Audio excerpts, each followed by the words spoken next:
មានអ្នកណាជួយលើខ្ញុំបន្តិចបានទេ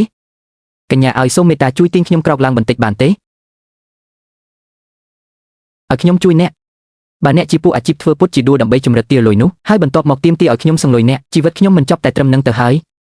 ឯណាទៅអ្នកដែលមានសភាពក្រលំបាកបែបនេះចូលមកក្នុងតំបន់នេះបានពិតជាមួម៉ៅណាស់ក្មួយឲ្យសូមជួយមេត្តាផងជួយទុកខ្ញុំឲ្យអង្គុយលើកៅអីនេះបន្តិចបានទេចង្កេះរបស់ខ្ញុំឈឺខ្លាំងណាស់ងើបលេងរួចហើយជួយលើកខ្ញុំឡើងមកអ្នកមីងកុំមើលតែសម័យកាលឥឡូវនេះអី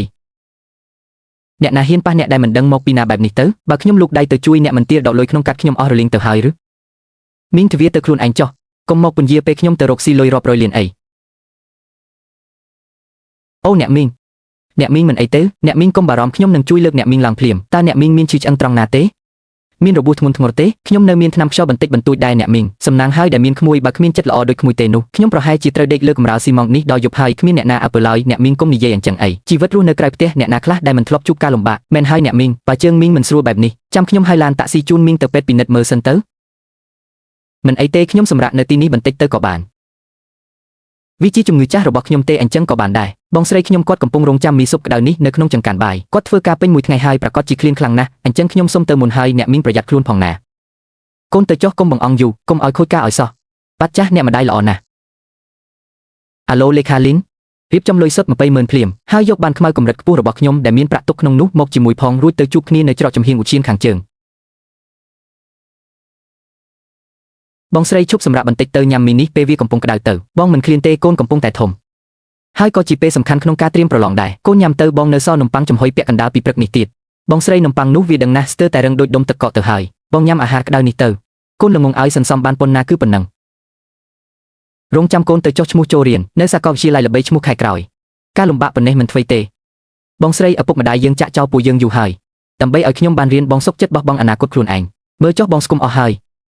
បើមិនដូច្នោះទេខ្ញុំឈប់រៀនទៅថ្ងៃស្អែកខ្ញុំនឹងទៅរកការងារធ្វើកុំនិយាយពាក្យមិនសមរម្យបែបនេះទៀតឲ្យសោះបងអត់ចំណេះដឹងទើបធ្វើបានតែការងារធ្ងន់កូនមិនត្រូវដើរតាមកន្លងបងឡើយទោះបីបងត្រូវប្រថុយជីវិតក៏បងត្រូវតែឲ្យកូនរៀនចប់ដែរឆាប់ញ៉ាំទៅអ្នកមីងគឺអ្នកមីងមែនទេប្អូនប្រុសនេះគឺជាបងស្រីរបស់បងនេះហើយគឺជាអ្នកដែលខ្ញុំបានជួយតាមផ្លូវមិញនេះពិតជាមិនធ្វើឲ្យបងខកបំណងមែនប្អូនប្រុសរបស់បងអ្នកមីងមានការលំបាកអ្វីមែនទេបានជាខំមកដល់ទីនេះគឺបែបនេះទេក្មួយមីងចេញពីផ្ទះប្រញាប់ពេកភ្លេចយកលុយនិងទូរស័ព្ទមកជាមួយឥឡូវនេះទាំងហត់ទាំងឃ្លានជាតិស្ករក្នុងឈាមចុះទៀតបន្តិចហើយបាយក្តៅនេះអាចចែកឲ្យមីងញ៉ាំបន្តិចបានទេសុខភាពអ្នកមីងជារឿងសំខាន់ប្រញាប់យកទៅជូនអ្នកមីងទៅកុំឲ្យយូរអុយអរគុណច្រើនណាស់ក្មួយអ្នកមីងញ៉ាំអានេះទ្របពោះសិនទៅក្មួយឲ្យមីងមិនបានញ៉ាំសាច់ជិត2ថ្ងៃហើយពងទានេះក្មួយអាចចែកឲ្យមីងបានទេមីងមិនសូវជាធន់នឹងការឃ្លានទេខ្លាចថាទៅផ្ទះមិនរួចអ្នកមីងញ៉ាំទឹកក្តៅវណ្ហនេះបន្តិចទៅកុំឲ្យឆ្លុកទីបំផុតក៏បានញ៉ាំបន្តិចអ្នកមានចិត្តល្អទាំងពីរមីងមានសំណូមពរចុងក្រោយមួយទៀតគឺមីងអត់មានលុយបដូរទេតើអាចខ្ចីលុយ100 យួនដើម្បីជិះតាក់ស៊ីត្រឡប់ទៅផ្ទះបានទេអ្នកមីងខ្ញុំនៅសល់លុយ100 យួនចុងក្រោយនេះសម្រាប់ទុកទិញសៀវភៅឲ្យប្អូនដែរអ្នកមីងយកទៅប្រើសិនចុះប្រយ័ត្នចំពុកជើងដួលទៀតណាអរគុណក្មួយខ្លាំងណាស់ជឿជាក់ចុះគុណបុណ្យនេះមីងនឹងចងចាំទុកជួបគ្នាលើក្រោយមីងនឹងតបស្នងសងគុណចិត្តល្អរបស់ក្មួយជាទ្វេដងមិនអីទេអ្នកមីងតាមផ្លូវប្រយ័ត្នខ្លួនផងណាអ្នកមីងនឹងធ្វើតាមលោកប្រធានតាមបញ្ជារបស់លោកលុយសុទ្ធ200,000 យួននិងកាត់សម្រស់ពិសេសតម្លៃ50,000 យួនគឺបានបញ្ជូនទៅដល់ហើយបានហើយធ្វើការនឿយហត់ហើយអ្នកទៅសម្រាប់ចុះ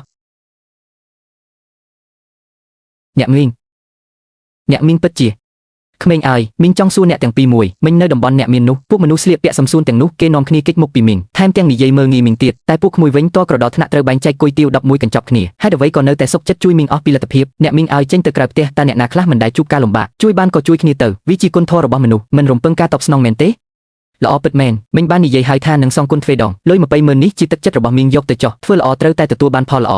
អ្នកមីងលុយនេះពួកយើងដាច់ខាតមិនអាចទទួលយកបានទេយកទៅចុះនេះជារង្វាន់សម្រាប់សេចក្តីល្អរបស់ពួកក្មួយទឹកចិត្តស្មោះត្រង់មានតម្លៃថ្លៃជាងលុយ200,000នេះទៅទៀតមីងមានណាត់ទៅថែរក្សាសម្រស់នៅមជ្ឈមណ្ឌលទៀតមីងទៅមុនហើយ